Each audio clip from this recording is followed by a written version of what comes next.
Texas done did it. School officials can now carry guns inside of the local school system. Let's go ahead and get it. Put up the picture full mass of the erudite board who made this decision. This is in Keller, Texas. A school district board meeting approved a policy that would allow staff members to be armed on campus.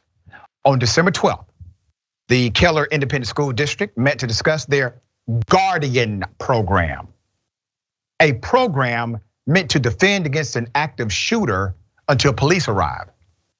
This comes in the wake of the May 24th Uvalde shooting that killed 19 children and 2 adults at Robb Elementary. Now, what they're saying is if a teacher would have been armed during that Uvalde shooting, all of those children would not have been shot. Well, let's analyze the data.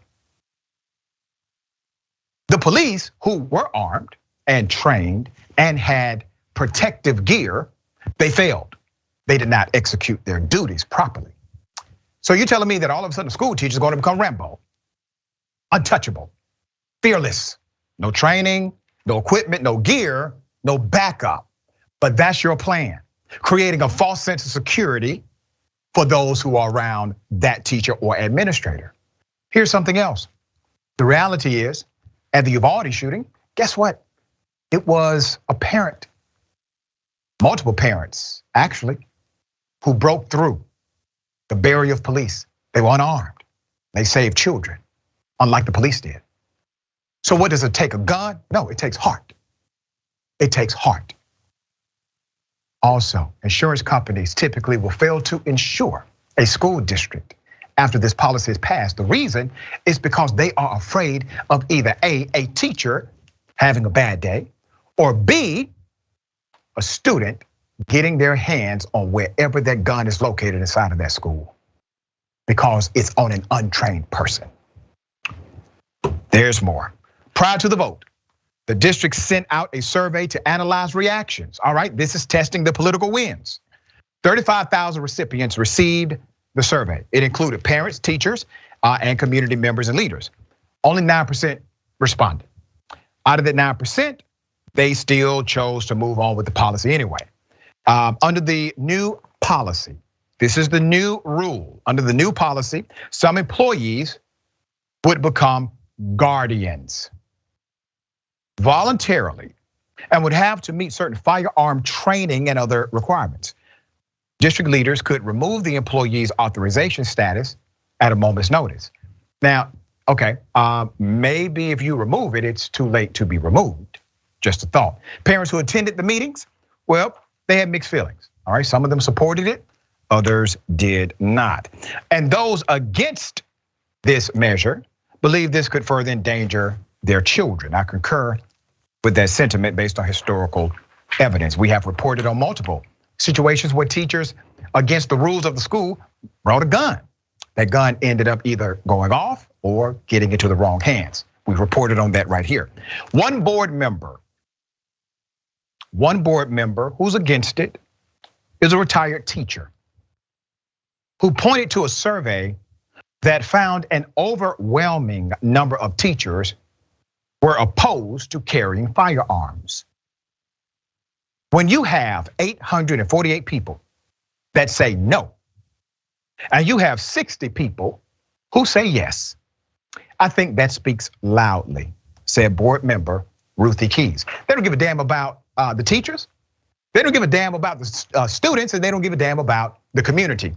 Universally, virtually all of these groups are basically against the item. This is a political dynamic. That's the only people who are for it.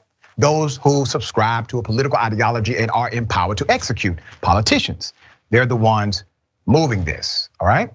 Doesn't make sense whatsoever. Ironically, a teacher was actually shot by a student, is against arming the faculty. Now, this is a hell of a dynamic connected to the story. John Moffat, a retired Montana principal, was shot by a student. He's a teacher opposed to arming his colleagues. Imagine what would happen if you introduced into that scene somebody on staff carrying a weapon and running adrenaline charged into that, he stated, it's almost impossible for me to imagine that it wouldn't have been worse. Negligent discharge incidents, such as when a 6th grade Utah teacher mistakenly shot a school toilet when she recklessly placed it on top of the toilet paper dispenser, only support this sentiment. School teachers are remarkable people. My mother, who adopted me, is still a school teacher. She loves her job. She doesn't want teachers being armed. Know why? Because that's not what they signed up to do. You have resource officers, you have opportunity to engage, you have other services who are designed to do that.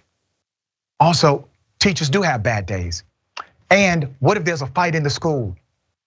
What would have ended in a fight being separated now ends in a student getting shot by a teacher because they have a gun on the premises and they feel as if they have the authority to use it anytime they are threatened.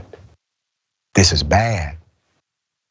There are 3 states where legislation like this is always tested first: Georgia, Florida, and Texas.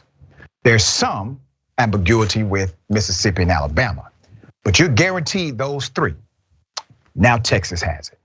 Guess what? Next year, we're going to be reporting on other states doing the same. Other cities making similar policies. Jessica, thoughts here? The idea that you could arm teachers and give them more training and more duties than they already have is insane. These are people who have to get master's degrees and special training on top of their degrees to do their jobs. To be a police officer in the United States, it's about 821 weeks. Compare that to 5+ years of higher education for the teachers. And then you're gonna make them have firearms? Instead, we should just be investing in building new structures for community safety, training new individuals to protect us and keep us safe, who have the heart to do so, who have children in those schools and roots in those communities and actually want to protect and serve the community. Well said. We're going to follow this saga. It's a bad idea. We will see how the implementation works.